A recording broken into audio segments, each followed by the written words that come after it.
All right, everybody. Welcome to episode 85 of Real Hawk Talk. This is Brian Nemhauser, your host at Hawk Blogger, and joined as always by our intrepid crew. We've got rosy cheeked Evan Hill, SEA, most likely due to wine and other exciting moments happening right now. Welcome, Evan. And we've also got Nathan Ernst at Nathan E11. Welcome, Nathan. And then we've got Jeff Simmons up there in Toronto at Real Jeff Simmons on Twitter. Guys, it happened. It is official. Nathan, have you heard? No, I mean there was a lot of chatter that it was like It right is there. official. As of like 15 seconds ago. Wait, are we doing? You're gonna do a Robert Turbin joke about this, aren't you? I really was gonna go there. You sniffed me out. So yes, Robert Turbin did a sign a while ago. That is not what we were talking about. Marshawn Lynch, Beast Mode number 24, is officially back in the VMAC as a Seahawk and will take the field in a Week 17 primetime matchup against the 49ers, our biggest rival for the past decade, for the right to win the NFC West. Holy crap. That is an amazing could any of you have foreseen that potentially being what we were going to be talking about 24 hours ago? Maybe 36 hours ago. No, I mean even after the game, like Josh threw it out in the group chat, like, wouldn't it be amazing if they signed Marshawn?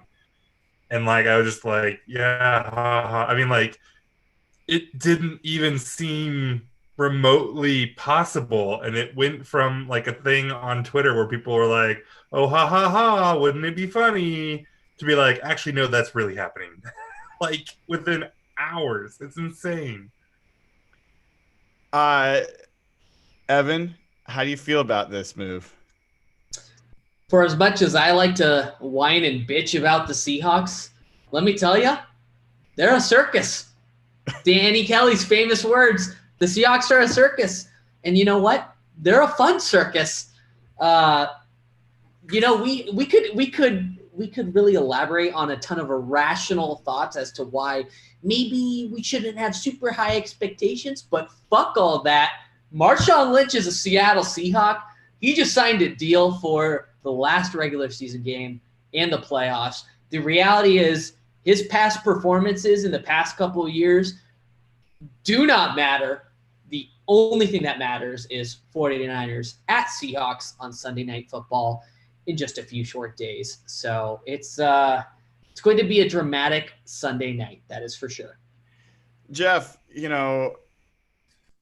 I think that a lot of folks, there's been a lot of conversation about what Marshawn Lynch could do on the field this weekend. So I'm interested in kind of your assessment of what it means for Marshawn to be back as a player. Do we have to be rational right now? I thought the whole point of this Lynch was to be irrational. You take it however you'd like to take it, man. I don't want to pour cold water on this thing yet. So then tell me what you think. So you basically, but from that, I'm hearing you say you don't expect Marshawn Lynch to be able to contribute much on the field. I don't think anyone knows. I think it's based on his age, his inactivity, and really hasn't played since when the Seahawks played them in London. He hasn't. It's hard to imagine him being like really good. I know Marshawn's a super outlier and he's proven people wrong his whole life, but just usual standard logic says he's not going to be great. But just for the fun part, it gives them like a power runner that they love having in their offense, a short yardage back, a guy who can kind of bring some swagger and some energy to this team that desperately lacked it yesterday. They looked like a team that looked hopeless. Based on what the reporter said the locker room was like yesterday, they sounded so down after that game, especially with all the injuries coming out. So he just gives a boost to the whole team, to the fans, because really, I don't know how you guys felt yesterday and this morning. I was as down on the Seahawks just as I've almost ever been, maybe since that Super Bowl loss. I know Evan had a tough time with that playoff game last year, but at least this gives some sort of reason to watch them again, because yesterday was hard to watch in the second half. I turned it off for a little bit, and it was hard to just get excited about that game next Sunday. It just seemed like an inevitable ass kicking. So this at least provides some hope and some reason to watch the game, because just seeing Lynch back in the Seahawks, if you would have told me that 3 days ago, I would have thought you were an idiot. And like maybe they're making those all decade teams right now, and that's what got the Seahawks excited. But it's crazy. I would have never seen this coming at all.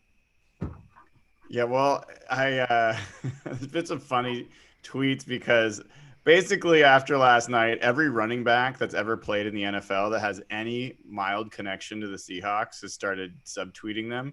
Yeah, Jonathan Stewart, and then a funny tweet from Justin Forsett a minute ago saying, "Hey, Pete Carroll, I need you to be honest with me here. How far down the call list was I? I have at least 2 plays left, and one of those is a victory formation. Call me maybe." Look, I think Jeff, you captured it well in looking at where all of us were last night. It was low. We'll talk about the game a little bit. I don't know how much there is to be gained from going into deep analysis about that game yesterday, but we'll talk about it. But the game was really, really bad. The injuries that happened during the game were really, really bad. And then the news we got about the injuries of the people that didn't play in the game was really, really bad. And it was like, holy crap. I mean, I did not see the Dwayne Brown news coming at all. I was like, oh, they're just resting. They totally are just holding guys out for like, I just didn't think it for a second that they were going to say, oh yeah, and he's out for. Initially, they said, for the season he was done. So from there, I didn't want to think about the Seahawks this week, to be honest. I didn't want to talk about them that much. I didn't want to write about them. I didn't want to listen to podcasts about them. To hearing the Marshawn Lynch news.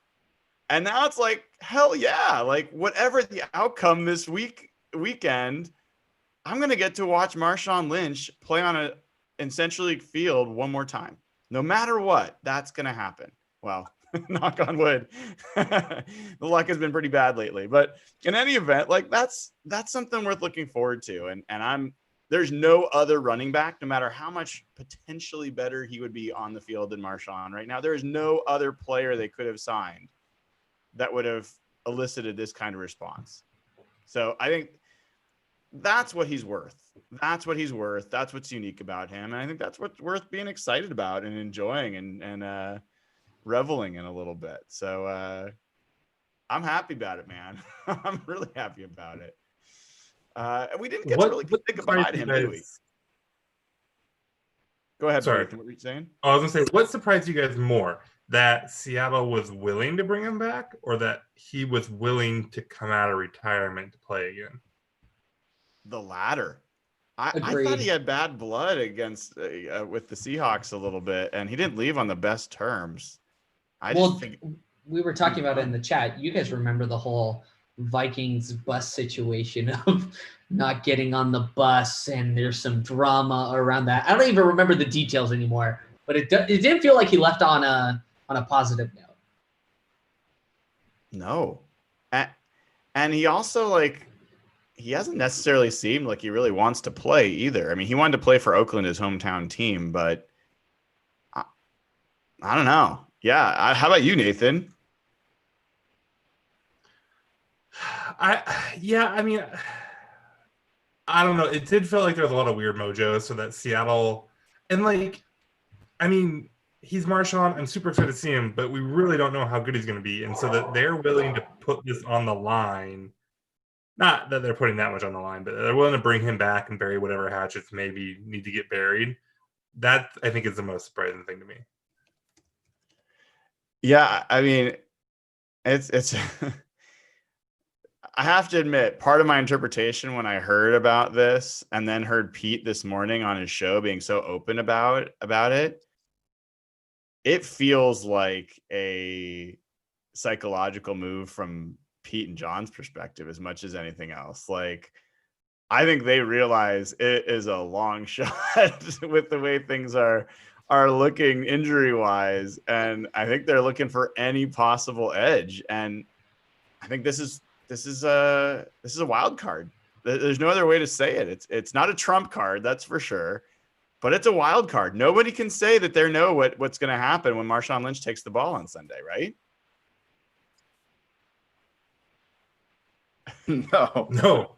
No, they're completely desperate.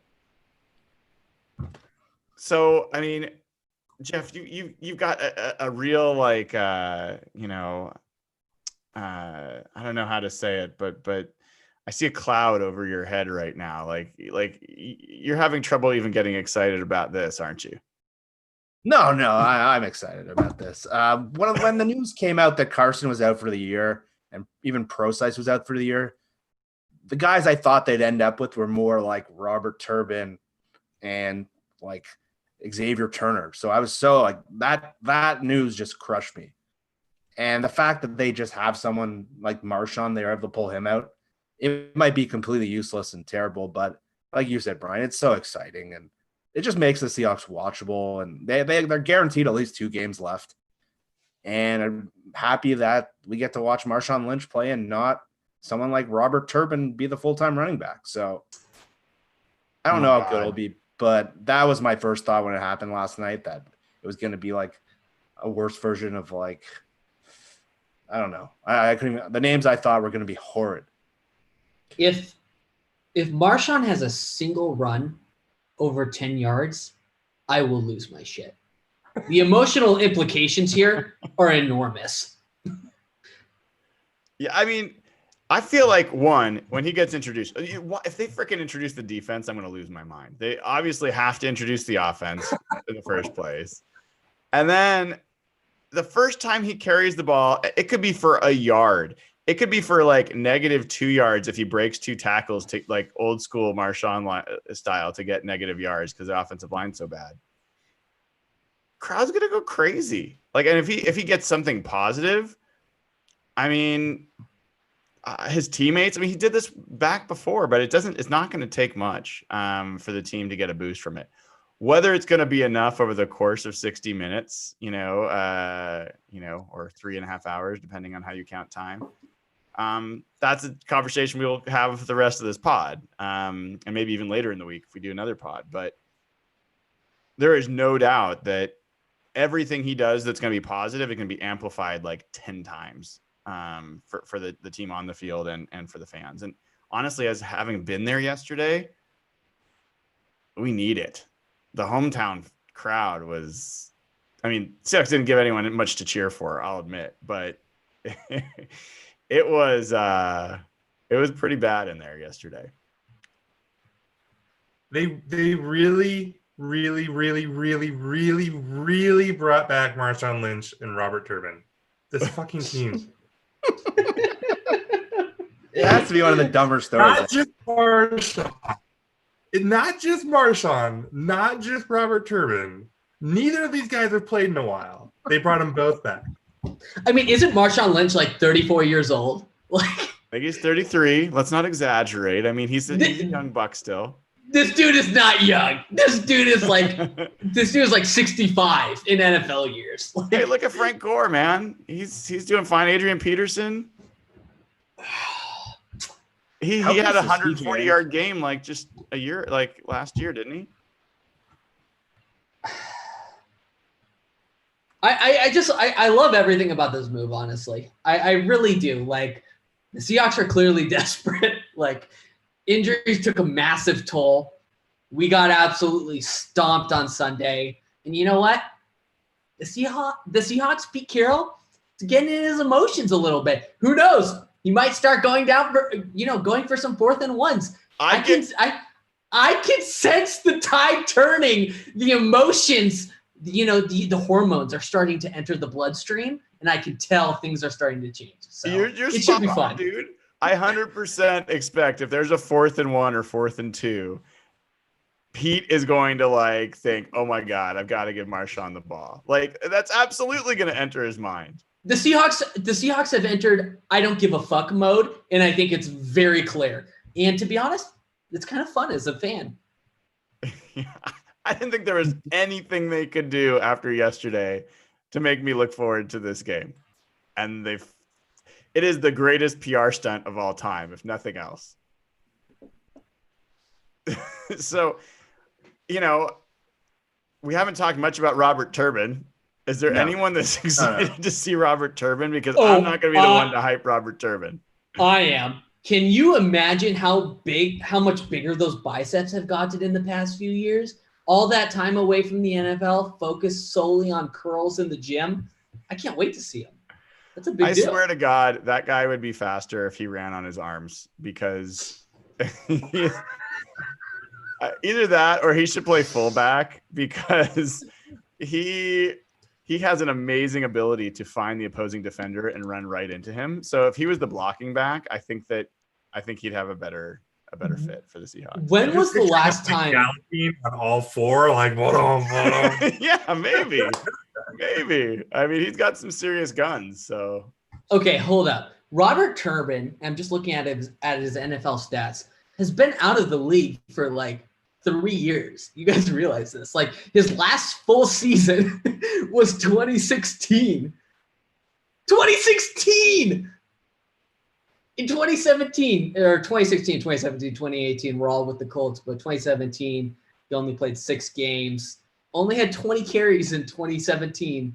I mean, this is I wild. am really curious. Like, has he ever eclipsed 4 yards per carry? I know that that's a terrible stat, but the answer is yes. In 1, 2, 3, 4. Oh wait, that's receiving. I'm an idiot.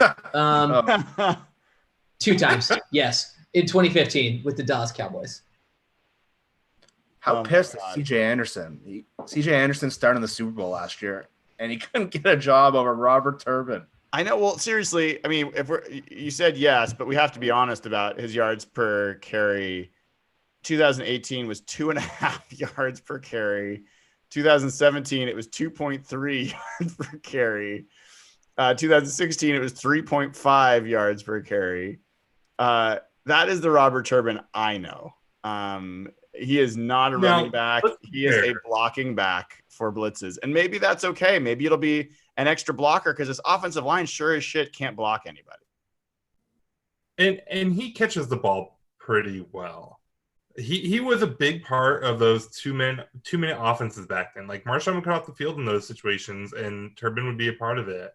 So yeah, I mean, I think a lot of this probably has to do with his ability in the passing game, both pass protection and catching the ball. Yeah, let's be honest. Robert Turbin probably isn't going to get a carry at all. Yeah, I don't know. I don't know. That's not. There's. I think Travis Homer's still going to play a lot. I think you're right. I think Homer does play over Turbin. Homer's probably going to be more of the penny pro-size role, and Marshawn's going to be. Are they going to still run the offense like they have Chris Carson? Or are they going to actually – that was the only optimism I could find. Like maybe they'll start passing the ball and letting Russell try to run the offense through him, or is this going to cut them back to their old offense? Let me put it this way. I don't think Marshawn is getting more than 10 carries on Sunday.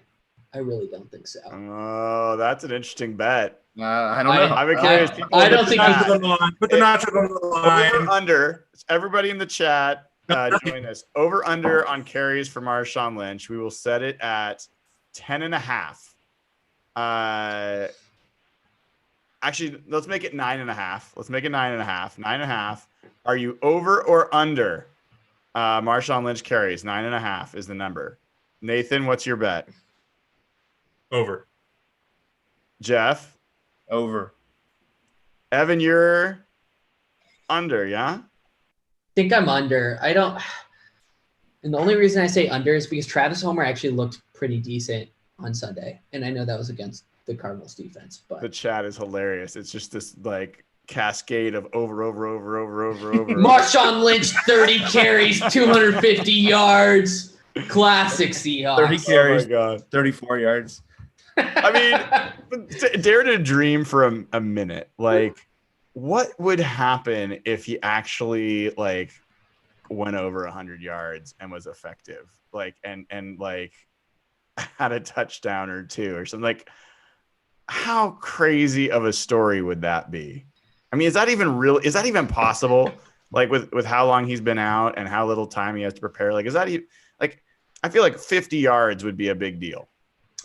Once again, this only reaffirms my theory that Pete Carroll is trying to kill us. I'm not kidding. The emotional implications of this game are enormous. Absolutely enormous. Imagine if they get to the NFC Championship game. Imagine if they get to the Super Bowl with Marshawn Lynch, who hasn't played football in like 2 full years, has an opportunity to redeem himself. This is like a fairy tale in the making. You know what I love? I love that the 49ers fans, the major response to this is they're intimidated. Like, they're not happy about it. And they're making like comments, like snarky comments, like, we're going to bring back Patrick Willis and Navarro Bowman. And I'm like, they're not happy about it. Like, I think that says something. Oh, it does. The Seahawks leaving that Cardinals game are depleted. They're injured. They're shit. But Marshawn gives them a little bit of an emotional hype boost. Like, I think you hit the nail on the head, Brian, earlier. Like, Marshawn isn't just, historically an excellent running back, but obviously he's a veteran spark in that locker room. Like, those 2012, 2013, 2014, 2015 teams were really sort of built off of Marshawn's identity. Like, that swag, that spark, that I don't give a fuck, we're going to run over you type of attitude. And it's something to be excited about if you're a Seahawks fan. Nathan, you were going to say something. I interrupted. What were you going to say? Oh, I don't remember now. It was about being a troll. No. He is a troll. That's established. There's no arguing about that anymore. No, I think the Niners fans are like that whole thou doth protest too much. Like, they're just a little too chirpy about this. They don't like it. I can tell. How nervous are you if you're Russell Wilson? How fast if they do go back to the NFC Championship game and they go to the Super Bowl after Marshawn comes back and he's worked so hard for this to be his team and get rid of the whole you're only good because you're running back defense, and now Marshawn's back and then they make a run and Russ is just like, are you kidding me? No, you know what? I think that jokes aside, the story. I think Russ deserves a lot of credit for this happening. I don't know if you guys heard, but it was Russ, Pete, and John huddled in the locker room after that game last night. There was lots of reports about that. You can guarantee that one of the things they were talking about was this. And I think Russ had to be on board because ultimately this is his team. And or did Russ say you can only sign him if you sign Turbin?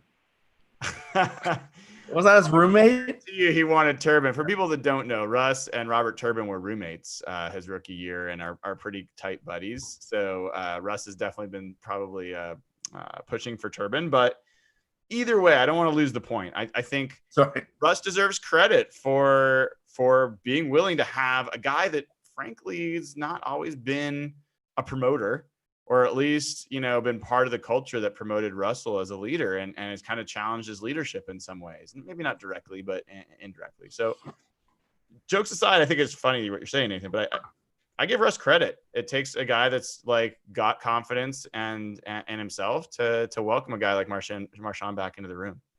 Yeah, if we really want to get Russell irritated, we should bring back Doug Baldwin this week. We should bring back Sherman. Now, okay, so hold up. Are they bringing back Cam? Oh, stop it. He is thicker than an Oompa Loompa right now. Cam is not coming back to the Seahawks. I know you guys all saw that Instagram post. Cam is not coming back. I love him. He's not in NFL game shape. Who's better, Cam now or Delano Hill? Oh, my God. Don't make me answer that question. Who's better, Cam or Tedrick Thompson? Don't make me answer that question. Well, and, I would like to get in here and say something nice about Marquise Blair, but who false starts twice as a gunner on the punt team? Like, if he's unable to even do that, no wonder that they're like, I don't know if we want him in the backfield. Can't really trust him to be in the right place. he can't even like hold his water on a freaking punt. I mean, the safety position hurts, and I think not to go down the negative road, but I don't think we should expect Quandre Diggs back this week. Do any of you expect Quandre Diggs to play? Didn't Pete say he was unlikely, or am I completely hallucinating? He said that he's farther away than the other guys, like Clowney and Shaquille Griffin. But I thought he said something on. Are you retrieving that from this morning's interview, or is that from this something? morning's Okay. interview on 710? He said specifically about Clowney. He said first he said he's definitely gonna be back, and then he said assuming he can make it through the week, or assuming that his injury allows him to. He backtracked pretty quickly on that statement, and then he talked about he was asked about Shaquille Griffin, and he said think he should make it back as well. And then they asked about Quandre Diggs, and he said he's farther away. So I think you got two guys that are probably going to be questionable, and one guy that's probably going to be doubtful or out. Would be my best guess. I have to call out Caleb Moore real quick. Thank you for donating in the super chat, the YouTube chat, $1.99. Super appreciate you, Caleb. He says, Evan, call Cam an Oompa Loompa to his face. No, thank you. I will not do that. But thank you for the donation. We appreciate you. Yeah, we appreciate all the super chats. And we will try to get to them, but honestly, we also we got a lot to cover. We might not be able to stop in each case. So thank you guys in advance, and looking back as well at some of those super chat contributions. So all right. I gotta switch gears a little bit and talk about the 49ers. So, we're talking about Marshawn Lynch. We're talking about we've got stuff to worry about people getting healthy. But if you're a 49ers fan, are you feeling particularly good about the way that they've played over the last 4 or 5 weeks? No. Not defensively. Yeah. But to answer your question first, I'd say no. The strength of their team has been defense. And I think Mina tweeted this out during the game Saturday night. But since their schedule completely changed, we spent a lot of time in the first half of the year talking about the 49ers schedule when they went 8-0 or 9-0. And everyone thought we were probably being a little homerish and whatever. But they were the best defense in the league by like a pretty large margin in QBR allowed. Since week 10, I think that was the Seahawks game or the game after, they're dead last in the league in QBR allowed. And they've had a crazy schedule, but that's a drastic change. And that's really been the strength of their team. They allowed 48 points or 46 points to New Orleans. They lost to Atlanta. They probably should have lost this Rams game, realistically. They're not the dominant force we kind of thought they were. They're still very good. On the plus side, if you want to feel good about yourself, just watch Jamarco Jones' tape from Sunday. And that's enough to make you feel good. But really, the Niners don't look like this dominant like Baltimore's looked. They've looked very vulnerable the last 6 games now. Well, I will offer a couple things here. So over the last 8 games, San Francisco defense has allowed 26.5 points per game. That ranks 25th in the NFL. They have allowed a 99.4 passer rating. That ranks 27th in the NFL. They've allowed 16 passing TDs, which is the second most behind Arizona, which has allowed 18. We're not going to talk about how we did against Arizona's defense for a second. And then they allowed 4.6 yards per carry on the ground, which is 25th in the NFL.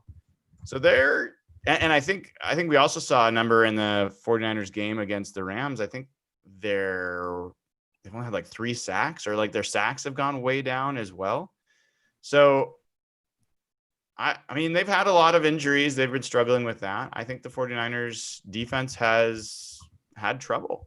So Nathan, do you think that there's any chance that, and I'm using a very extreme phrase there, any chance that Jamarco Jones wasn't really expecting to play, and that they were expecting Dwayne Brown to play, and that this was a little bit of a surprise maybe, and maybe another week of practice and Jamarco Jones can be better this week. I mean, yes, that's all certainly possible. That probably didn't help him if it happened. And, another week of full reps will only benefit him. I think when you watch the way he struggled, like a lot of the times that he got beat, it really looked pretty like a physical thing. Like I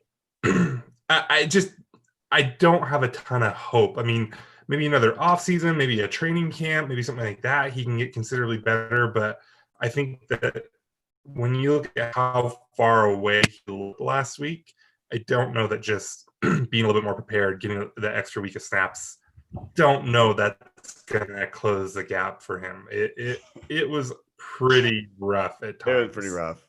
Would you go back to George Fant at left tackle? Well, that's a good question. And by the way, I see the 2 super chat questions. Very much appreciate those donations. We will get to those 2 questions. They're both good questions. And at least one of you is a patron, and a sponsor, Mr. Hoblet. So we'll make sure and answer that one. So they clearly wanted to preserve George Fant as a 6th offensive lineman. That's a thing that they do a lot. And that's why they put Jamarco Jones in there. There's no way they can't consider Fant at this point. The way Jamarco Jones, they have to consider it. I think you have to. I just don't know that. I'm not convinced that they're better off that way. I'm not certain of it. Maybe I'm crazy. I believe Jamarco Jones has a better game in him than what he showed. I don't know if he's going to have a great game, but I believe what I've seen of Jamarco Jones, I think he's a good pass protector. I think that was just a really bad game, and I thought he got owned by one of the best pass rushers in football. Let's set this in context here. Jamarco Jones has been competing at the right guard spot all year long. All of a sudden, he's thrown in as the left tackle starter against Chandler Jones, one of the best pass rushers in the NFL. I don't personally blame Jamarco Jones a bunch. He was thrown into a position that he has not trained for all year long against one of the best defensive players in the NFL. I think fans should give him a little bit of grace for that game. Yeah, I think that's fair. I mean, Jeff, you've seen Jamarco Jones play. You've seen the grades even he had last year before he got hurt. He's graded out pretty well when he's played. He played well against Aaron Donald on the interior. He's gone against some really tough competition. He's played around the line. This was his first start in the NFL at left tackle against the guy who's leading the NFL in sacks. Now, granted, he got a fair share of those yesterday, but I think you're right. I would say it's most likely that they will go to George Fant. That's my guess. It's most likely. I'm not sure that that's the best move.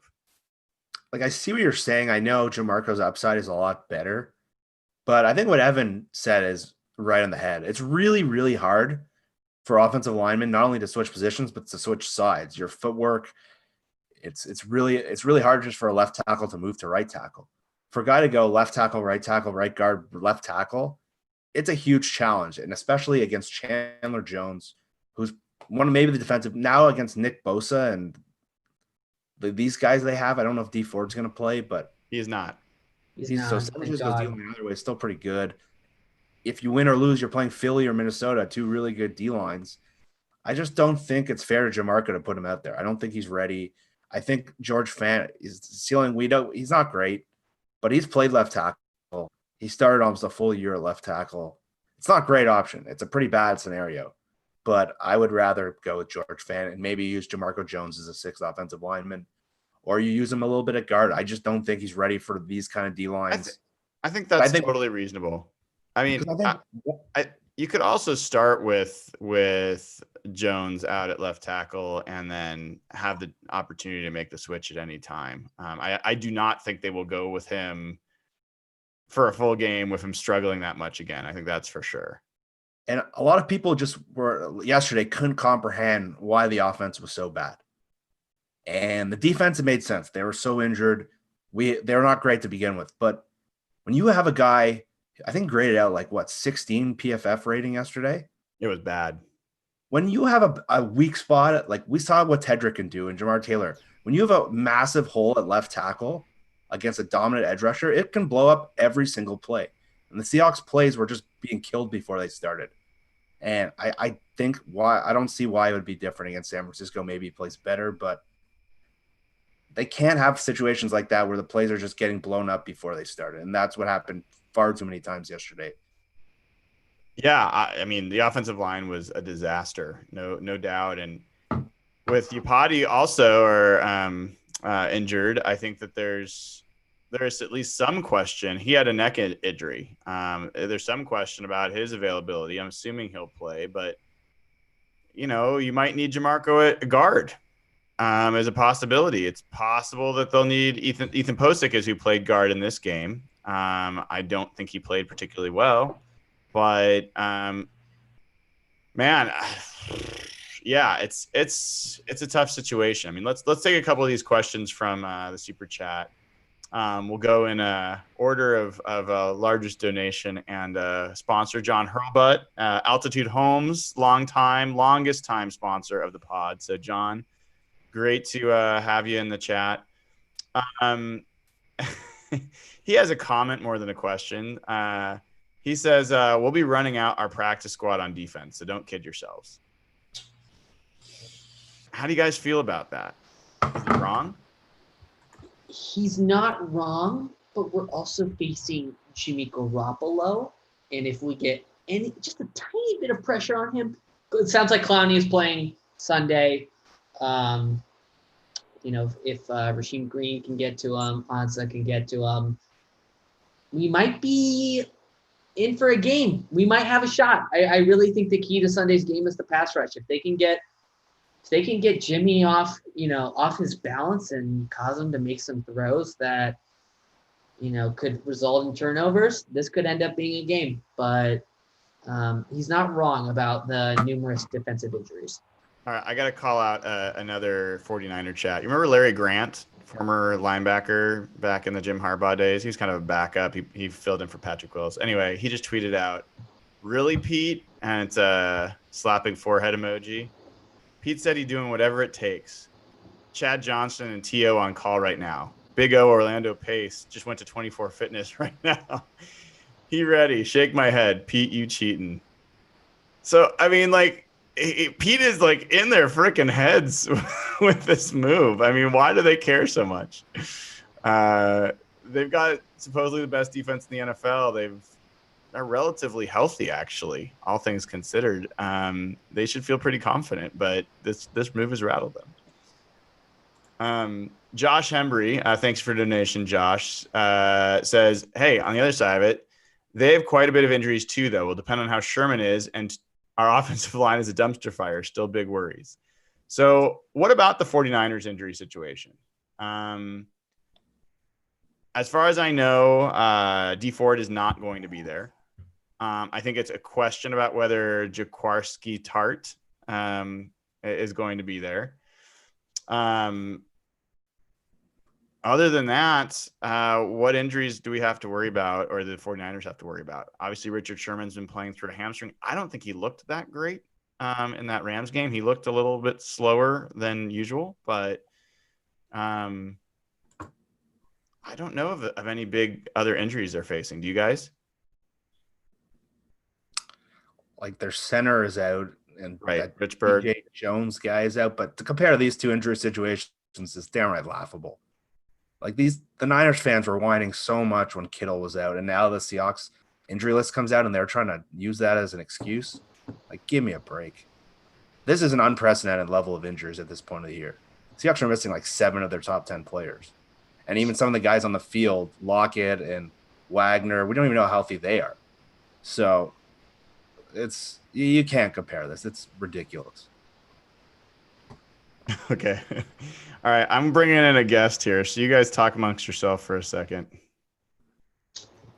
We're bringing in a guest. This is a curveball. Who could it be? So, Evan, you really don't think they're bringing Cam back? Not based off of based off of the pictures he posts on Instagram.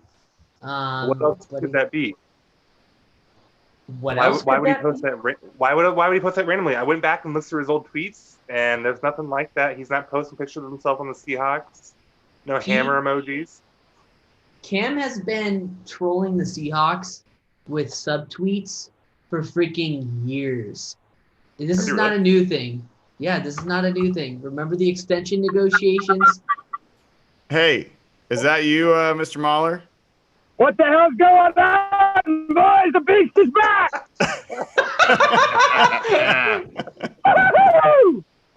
Welcome to the show, Dave Softy Mahler from KJRAM. How you doing, my friend?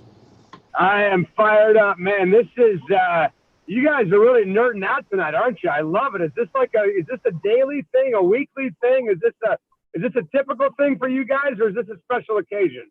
We're every Wednesday at 8 p.m. But given the Christmas holiday and the fact that there is a Marshawn Lynch holiday today, we're going Monday. So we will likely also go later this week because there's a lot to talk about heading into this game. No, I love it. Hey, first of all, before we do this conversation about Lynch, who's the moron that was tweeting that Dick's Drive-Ins was overrated? Which one of you guys was that? Hey, Softy, it's the truth. I'm sorry that my tweets are true and always correct. I'm sorry they upset you, but it's the truth. Okay, you're banned for the next 15 minutes. Let the adults talk. All right. No, I'm just kidding you. Listen, man, this is awesome. This is, it's corny because I think that when superstars and legends leave town, there's always a little party that wants a little more.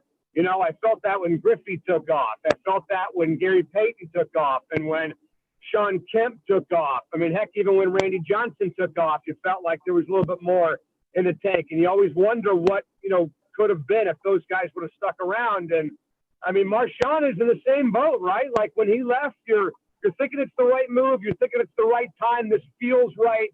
Pete is probably done with him. Marshawn's probably done with Pete.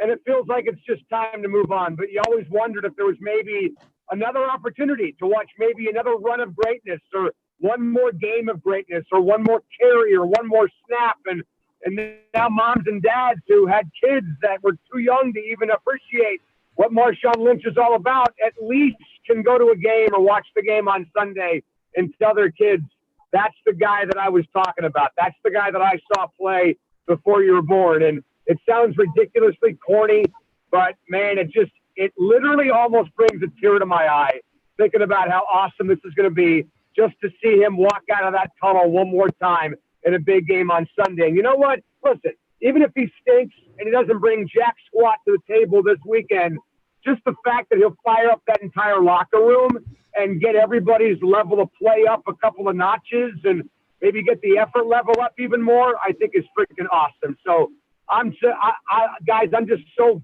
freaking fucking fired up right now. I can't even think straight thinking about how awesome this is going to be this week. And you know what? Again, even if he doesn't deliver much on Sunday, this entire week, just sitting around thinking about what's going to happen Sunday, what could potentially take place on Sunday. This is going to be an awesome week dreaming about how big Sunday could be and what kind of role this guy can play. So it sounds ridiculous. I know it sounds corny and stupid, but this is an early Christmas gift, I think, for all Seahawks fans right now. That's what we're talking about, man. That's what we have. That's what we're on here for. And man, I gotta ask you, because this is going to come up in a bunch of different ways. Yeah. Seahawks hit the crap out of Jimmy Garoppolo. He fumbles. Yeah. They grab it. They recover it at the 1 yard line. All right. Do the Seahawks hand the ball to Marshawn Lynch, or do they have Russell Wilson pass it? What's the score of the game? Doesn't matter. Answer the question. Okay. They got to run the ball, don't they? I mean, they have to run the ball. They got to run the ball. First of all, look, I'm a little weird about that game. I saw Bob Condota tweeting about it today and making jokes and all that stuff. And you know what? Maybe I'm just a freaking lunatic, guys, but there's never going to be anything funny about what happened in Arizona, ever. I mean, I could be 80 years old, and the Seahawks could have 5 Super Bowl championships. Hell, they could have 15 championships. And I'm never, ever, ever going to be in the mood to laugh about what happened in Glendale that day. And maybe that's just me. Maybe I'm the only, batshit crazy Seahawks fan out there that just can't get over what happened 5 years ago. But I'm hoping that we can right a wrong, right? In some ways, I'm hoping we can right that wrong starting this year. And, with Marshawn, it kind of feels like Jimmy Chitwood a little bit, with Jimmy and, in this case, Marshawn, it kind of feels like this team can accomplish anything. And you got a lot of millennials on this. Yeah. I don't know who you're talking about with Jimmy Chitwood. Well, it's a 35-year-old movie. Brian and I are probably the only guys that even know what the hell we're talking about. I know Evan was too young for that for sure, but it just feels like they can accomplish anything right now. It just feels like this is going to fire up the entire fan base and the locker room. Hell yeah. You guys got any questions for Softy? I just can't believe we're in this situation 24 hours after a completely devastating loss. And here we are all as Seahawks fans. We're fucking hyped for Sunday. I mean, bring it on. Niners, it's on Sunday Night Football. We have a million different injuries, but fuck it. We got Marshawn Lynch back. This is fun. Yeah, and you know what? Look, if we're being honest, which if we're living in reality and we're trying to be practical here, which, that's no fun, right? Nobody wants to do that. But if we're being practical, hear that, the guy Nathan? probably gets – yeah. The guy probably gets 7 to 10 carries on Sunday. Probably doesn't do a lot. But, again, what can he do for Jamarco Jones if he ends up playing in this game? What can he do for Ethan Posick? What can he do for Joey Hunt? What can he do for Travis Homer? What can he do for Robert Turbin? What can he do for that defense? I was talking to KJ Wright about this very thing 2 weeks ago when I asked him, hey, Chris Carson's starting to remind me a little bit of a Marshawn Light type running back. What does it do for you when you're on the sideline on defense and you look up and you see a running back stiff-arming an opposing defender? He said, man, it gets everybody all jacked up. It totally raises the energy level of everybody, including on the defensive side of the ball. So what can Marshawn Lynch do for everybody else on this football team as far as elevating their game? And then even maybe from a minimal just perspective, guys, what can he do for the crowd? I mean, for the crowd that was going to be loud as hell to begin with on the opening drive of that game when the Niners are on offense, can Marshawn take it up a couple decibels just by being in the damn building? And I think he can. I desperately want him to have that run early on, like his first, second, third carry, where, there's a big pile. It's like 2 to 3 yards downfield. And then the whole offensive line just starts pushing. And they just rumble for 4 or 5 more yards. And the entire stadium's going to lose it when that happens. Yeah. No, you're right, man. I mean, there's not many people in this franchise's history, if any at all, that could come back and fire up an entire fan base after taking 14 months off from football and still being here, 6 days away from the game. So there's going to be a buzz already. We know that for the game on Sunday. But, Evan, you're right. I mean, I think people were pretty down about what happened yesterday, and they were going into this week. There was kind of a pall a little bit, maybe a buzzkill, if you will, over the entire franchise. And now people, I think, have totally forgotten about what happened on Sunday. I mean, I was getting ready for the show today. I was going to watch the game over again, get ready for the program. And once the Marshawn, story broke, I was like, fuck that. I'm not watching that game anymore because nobody cares.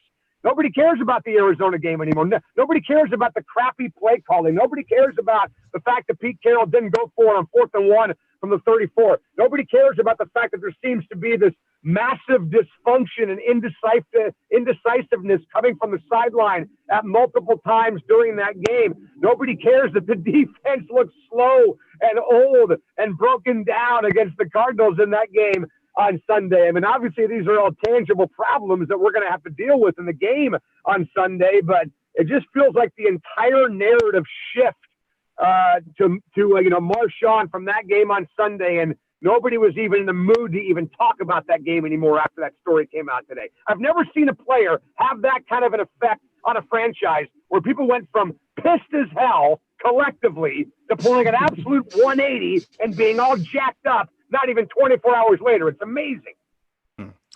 That's what I was going to ask you. I mean, as a somewhat of a historian of Seattle sports, right? Can you recall anything similar, anything close to where there had been the fan base being so low.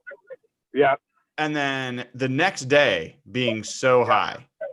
Like anything. Like Yeah.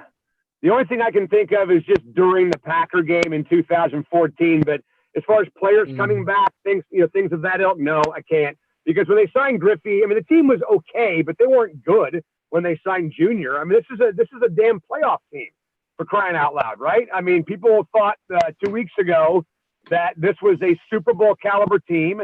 And then all of a sudden, after, the losses to the Rams and Cardinals in the last couple of weeks, they've said, well, that's not going to happen. The hell with it. This team's a fraud. They're overrated. Forget about it. The hell with it. Marshawn Lynch has brought all the optimism back, and he's done it by himself.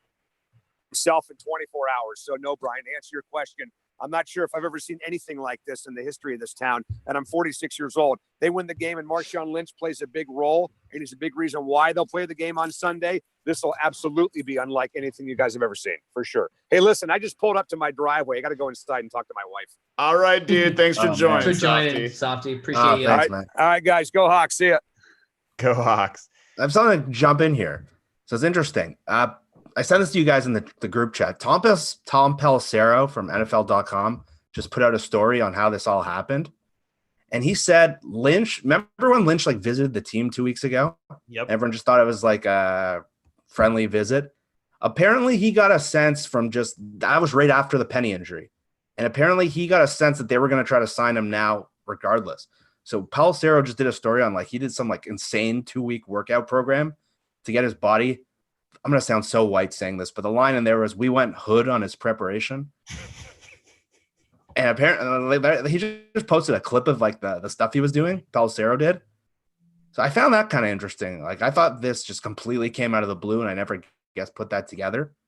But the fact that Marshawn started working out 2 weeks ago is really interesting to me. Yeah, so apparently he is blowing up Instagram and posting videos on YouTube. I have not seen these, so maybe you guys could do a little research as we're doing this and see if we need to find any information there. Simon Miller in the chat has a quote. Marshawn's been prepping for the last 2 weeks since his visit to Seattle, which is what Jeff was mentioning. 16 sessions of total body workout and included him getting his body beaten to get ready for an NFL game. So for people that are saying he's only got 5 or 6 days to get ready, he's been, I think that's part of the point here, right? He's he's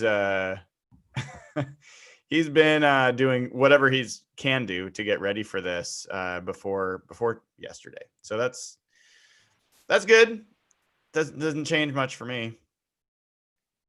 It was weird today because there were some beat reporters that were kind of coming out with this this is Pete playing 40 motivational chess, and my reaction was kind of I don't know, this smells like a team that's desperate, and this is maybe a little bit of fan service even, and they're just gonna throw us against the wall and see what happens. But if they had him in 2 weeks ago and Marshawn was getting the idea that they might want him back, then maybe this is more than just the injury. Like everyone's saying, what Marshawn, whatever a player can bring emotionally, whatever that's worth, and you can argue about that all day long.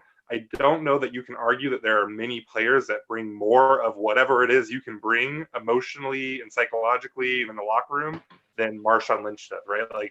Not only is he a total badass, not only is he a tone setter, he was beloved by the players, and he was, he would give players financial advice, and he's a smart dude, and he cared about his teammates for the most part, all that, whatever happened with him and Russ aside. And if this is something that's been brewing for weeks now, then really you kind of have to think that Pete and John thought there was an element missing from this team that, few can bring like Marshawn can bring. You heard it here first, folks. The analytics nerds not only admit that running backs matter, but that momentum is real. Momentum that comes from a Marshawn Lynch signing. It is real. You understood me perfectly. You picked up everything I was putting down there. Yeah. The Seahawks got a momentum from that blocked field goal issue. I would sign up. I'm gonna have to arrange for a pod of just Nathan and Softy. I would watch that, or like I would do That would be Softy a and piece Ben of Baldwin, but that would be like it would turn ugly. Like at least Nathan. They'd kill each other. They'd kill each other. It would bad things would happen. So Softy's a piece of cake. You just throw him a little bit of red meat and he'll rant for a good 10. Like, how long was he on? He just wins.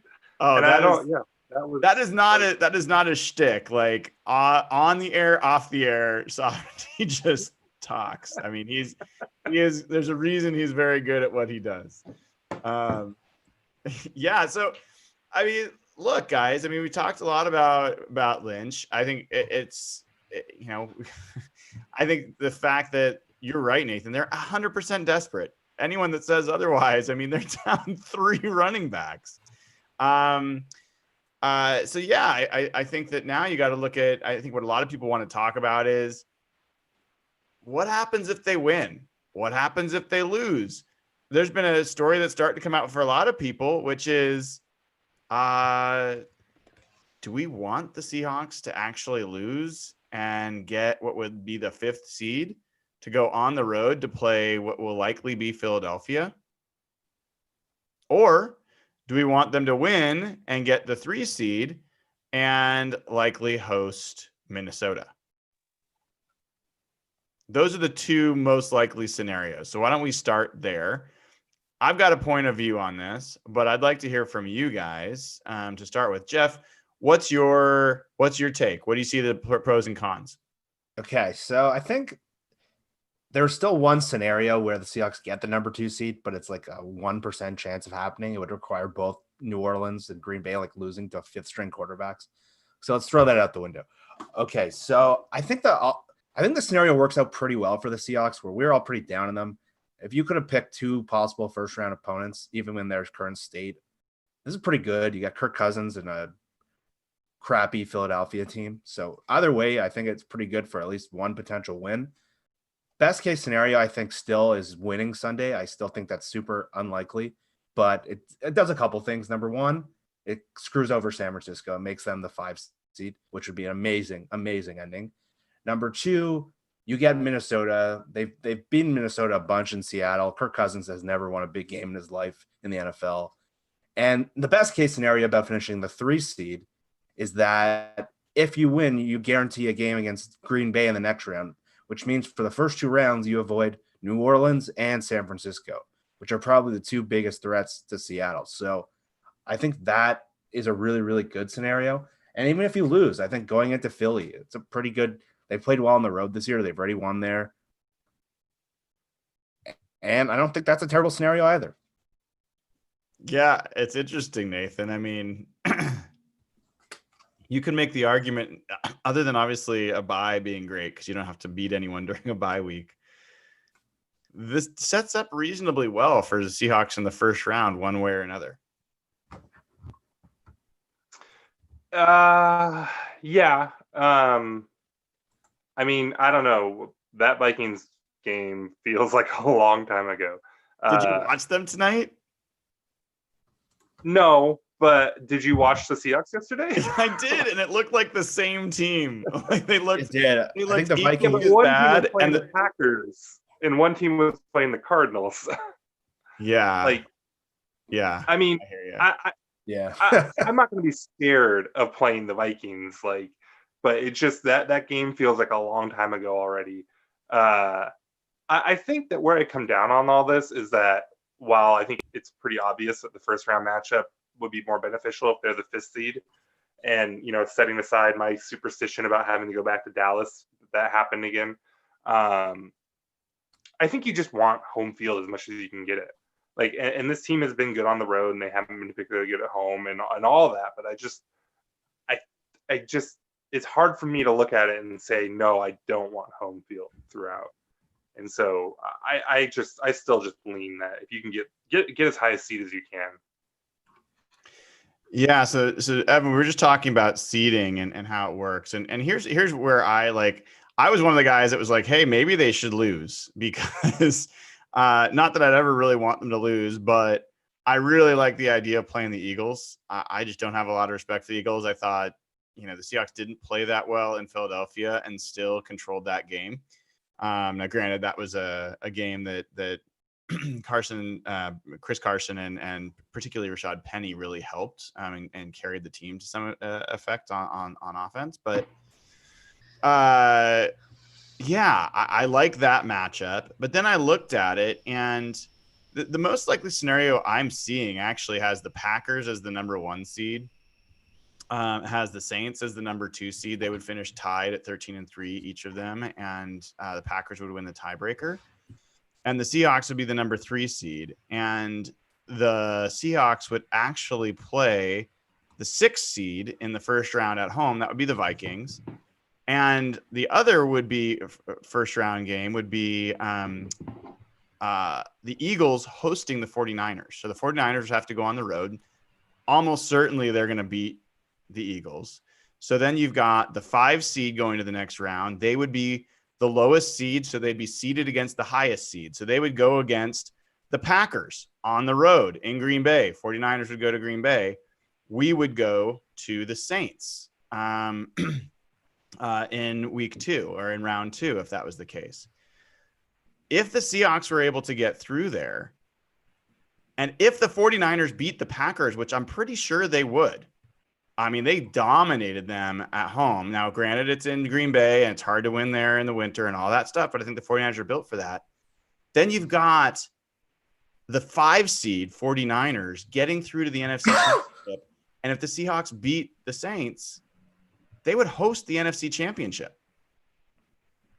So you're talking about hosting 2 of the 3 games. I think that's a pretty, for the least likely part of that scenario is the Seahawks winning 2 games. Totally admit that. I'm not trying to be blind, but I'm just saying if you're going in and trying to say what's the best thing for Seattle to get a chance to go far in the playoffs, I think the 3 seed is a lot better than the 5 seed in terms of what you'd be looking at. The chance to host an NFC Championship, I think, is a big deal. So Evan? hold on quickly. If you're the 5 seed and you win the first game, that you're likely playing who? San Fran round 2? Well, I haven't done the. I'd have to go back. They would play whoever the number 1 seed is. So if you're a 5 seed and you win in the first round, unless the 6 seed also wins, yeah, basically the lowest seed goes to play the highest seed. So yeah, you probably play San Fran in San Fran round 2. Okay. Yeah. I don't So like that. Point of clarification on this: are the Cowboys done? Are they officially eliminated? No, they're not. But Okay, the Eagles play in New York against the Giants. So, I mean, it's no guarantee they'll win, but assuming that they do, they would win the East. Gotcha. Evan, you've been asking about whether they should win or lose. Did I convince you that a 3 seed is a better way to go? You did convince me that the 3 seed is the better way to go, but the argument that convinced me is different. At the end of the day, and I'm going to tackle this question in sort of a roundabout way. Oh, crap. I have a newfound hate for George Kittle. I absolutely hate that motherfucker.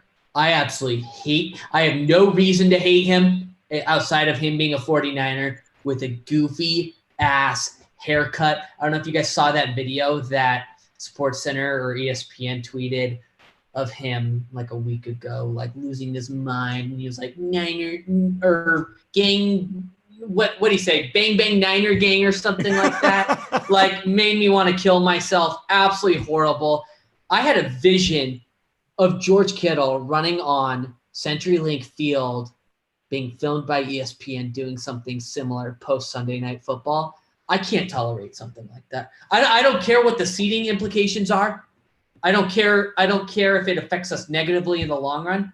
I don't want to lose to the 49ers on Sunday night. The 49ers have had, per their fans, a phenomenal year. They really have had a phenomenal year. But if they didn't win the division, those Niner cheers would be so tasty. That would be a win in my book. That's a playoff win in my book. Literally Sunday night is a playoff game in my mind. So you convinced me, but a different argument for it. Oh my God. Everybody should make sure. I'm going to copy the link to this tweet, but our friend Softy has not lost his energy. He has posted on Twitter him in a Marshawn Lynch helmet, freaking out. Oh man, if anybody thinks that it's an act with that guy, they do not know what they're talking about. He is a fan, a Seattle sports fan through and through. There's no faking it there. Anyway, yeah, I mean, look, guys, like I said that in the group chat, as someone who goes to these games all the time, there are going to be some fights in the stadium. I mean, are we agreed that 49ers fans are buying up like probably a fair number of these tickets, and they're also generally total pricks, and Marshawn Lynch now is going to be there like with making Seahawks fans feel more confident, and like if the 49ers fans start talking crap or they're starting to win and, you know, making fun of Marshawn Lynch, I mean, it's a 5:00 game. People are going to be drinking all day. It could get really ugly. I mean, I feel like it could get ugly with or without Lynch. Like everything that you just said, the Seahawks being so down, and if the Niners are really there in force, and then if either side gets talking, and then, I mean, who knows what Lynch could add into it with the crowd. There are definitely going to be fights. It's going to be an interesting experience. I'll just stand behind my 18-year-old son and, you know, let the young guy take the beating because, you know, he's going to heal a little bit faster than me. So, Jeff, if they win, what would that mean? Like, how would you comprehend the Seahawks beating the 49ers this week?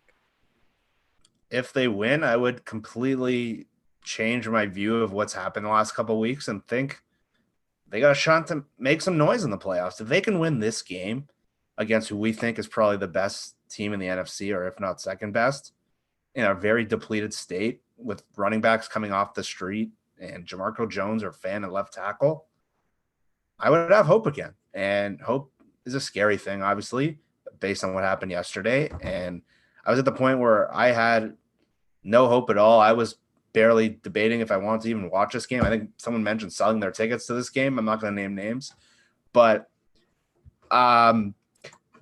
yeah, if they can win, beat San Francisco in this state, I think I'm going to be back where I was thinking 2 weeks ago.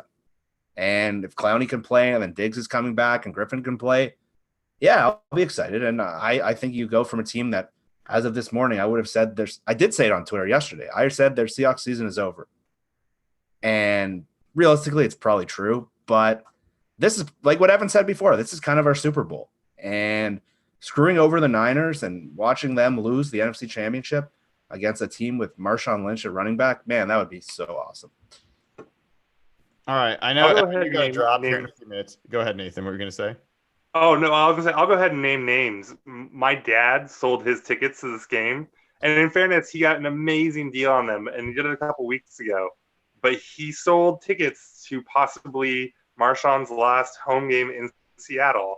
And when I see him tomorrow, I'm going to give him endless amounts of crap about that. Oh, I didn't think He's also the dude that left the NFC Championship game against the Packers early. Well, maybe this is good luck.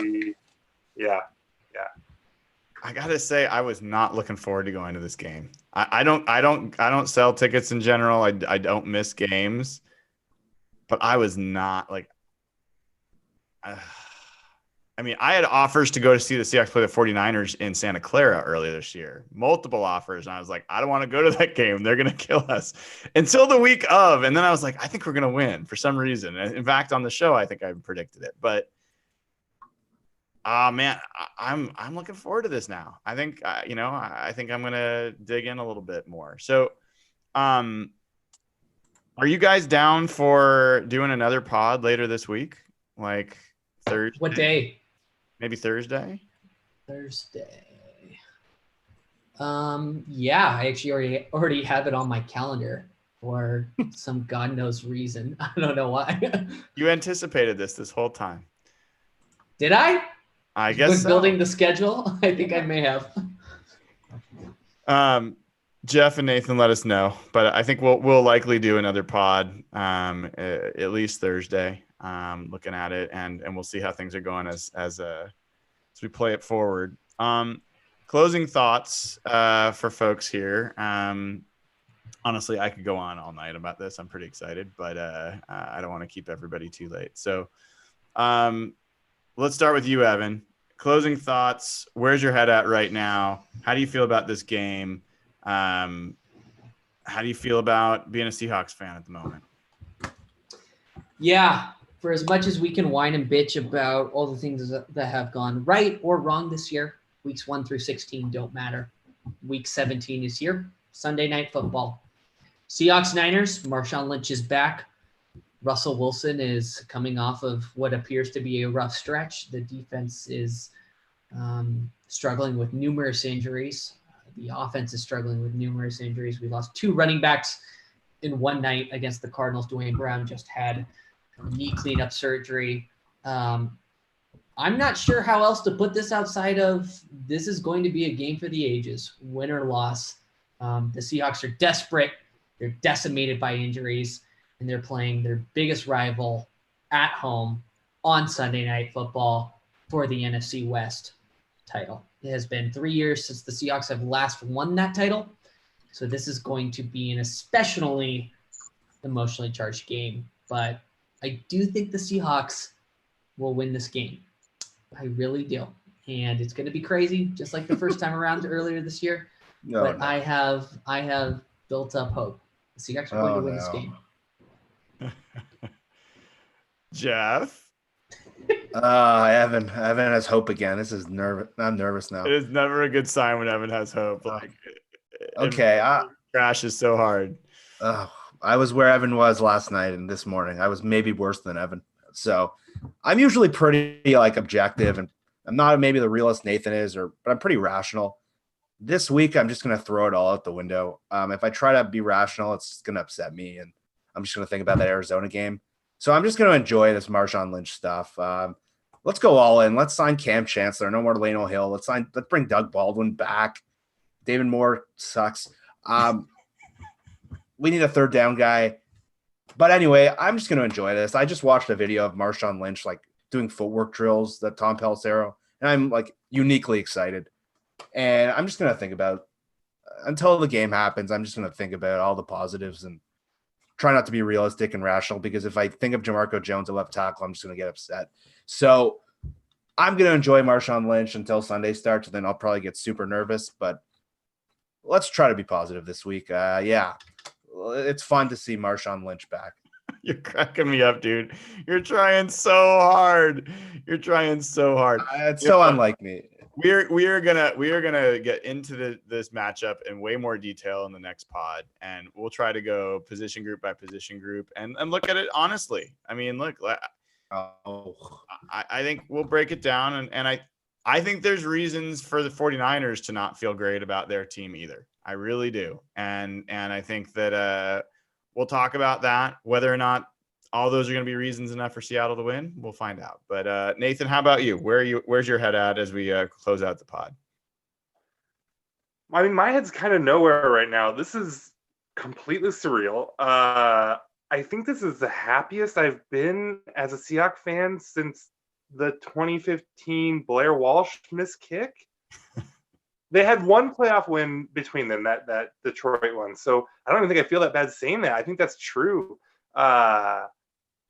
And you asked Softy, what is the closest that we've ever seen something like this, especially when you look at it from coming off of a low like that Cardinals game to this just huge swing of emotion. And it's like Marshawn is a Rushmore of Seattle sports, right? And I mean, that's a huge argument, but for me, when you're talking about guys that would kind of make me this excited, this happy, and who cares if it's a good idea? It's awesome. It's going to be so fun to see him again. I can't wait to see him wearing 24 in the Seahawks jersey again. It's him and Sean Kemp and Gary Payton. There's just a couple guys. If they could get Hasselbeck back for this game, just I'm spacing on who their backup quarterback is. He's someone bad, probably. Wait, who is it? crap, I'm really spacing on the backup quarterback. It is Geno Smith. Geno Smith. Yes. Yeah. Really good at Cut him. Get Hasselbeck in. That no, I mean, this is just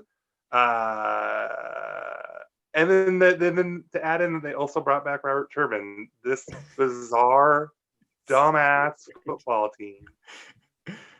It's so cool. It's so cool. I love this, Nathan. Like, I think what people don't realize about Nathan, especially if you just follow him on Twitter, is that he secretly is a total emotional like wreck, and like he has all this stuff going on inside, and he's like created this hard shell of analysis and logic. Correct. And like a little bit of some cynicism to hopefully like temper his expectations to protect his fragile heart. Hope is the enemy. Are you feeling very seen right now? A little. And I love that about Nathan, and I think it's brought out the best in some of his analysis as well. But like that is, I think I couldn't say it any better, and I won't try other than just to offer my perspective, which is this is what sports is about. This is why we're fans. Yes, I would like to win a Super Bowl. Yes, I would like the Seahawks to be the best team in the NFL. Yes, I would like them to make smart moves on the field and not do things that have you just want to punch yourself in the face. Like, I want all those things. And you know what? I want to enjoy myself with my fellow fans. And I want to have something that we can universally cheer for and be excited for and not argue about. Like, this isn't about like game plans or analytics or anything else. This is just pure entertainment and like a great, awesome, only in Hollywood and honestly only in Seattle story that could be told. And you know, that by itself is worth the price of admission. It's worth a week of being excited. And there's a lot of things that are worth not being excited about right now. There's a lot of you looking around that is not exciting and not happy. So anything that gives reason for a little bit of optimism, you know, and hope is something I definitely cherish. So I am super excited. I plan on, you know, finding some time to write, break down this game a little bit more than probably I would have if it didn't happen. And we will talk again this week, folks. Thank you all for joining. If you haven't already, join up at patreon.com/hawkblogger. We've got merch. I don't know if you can hear me. So I've got some different swag here that is coming in. I'm going to try to see if we can see this. It's not showing. Oh, those are good colors. But is that mine? I think that might be yours, Nathan. Cool. Why does it keep cutting you out? And then this is another color I like. I can't remember who this is. This might be Evans. I'm not sure. Or maybe it's Rain City. But you can at least see mine. This is the denim color, which I have to say I love. I'm very happy with it. And we will offer that merch as well as some of the folks that are sponsors and others are getting some merch delivered as a holiday present. And thank you for what you guys have all done and helped create here with the pod. Please make sure, if you haven't already, subscribe on YouTube. Tell people about the pod. That's one of the things that can help to do the most. Costs you nothing. Shout it out on Twitter, share it with friends, email people, Facebook, any of those places. Share about it. Give us a comment. 5-star reviews are really helpful. And other than that, enjoy, everybody. Have a wonderful, happy Hanukkah, Merry Christmas, whatever it is that you celebrate. Even if you don't celebrate, have a wonderful week, and we will talk again soon. Marshawn Lynch is a Seahawk once again.